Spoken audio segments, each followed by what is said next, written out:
Hey, what's up, Lods? So for today's video, nagising nga pala kami ng maaga dahil may pamanyanita surprise ang aking mama.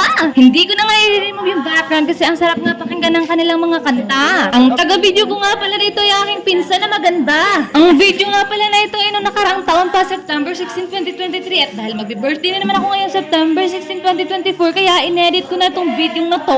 O, diba? Ang galing ko, mag-iisang taon na rin to, pero ngayon ko lang may edit at ma-upload yung video. At ayun na nga, sobrang sarap nga magising sa araw ng karawan mo kung manyanita naman yung sasalubong sa'yo. Kaya thank you so much, Mother Giselle, sa pasurpresa mo.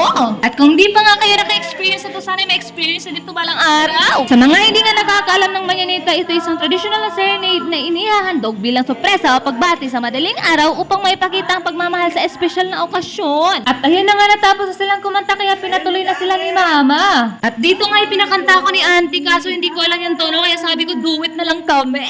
At may pa-flowers pa nga sila sa akin. Grabe, ang sarap sa feeling. Aside nga po sa dalawang nasa pintuan, sila nga po pala yung nagmanyanita sa akin. O, umaura pa talaga ako dyan. Sino bang hindi mapapa-aura dyan? Ang ganda ng kanta nila, tapos may pa-flowers pa silang nalalaman. At kung meron yung kanta na ba hindi magpapauli, meron ding sayawan. O, diba masaya talaga ang aking karoon. Kita-kita yun naman sa aking FB dyan. After nga ng kantahan at sayawan ay pinakain na namin sila. Diba? Ang saya.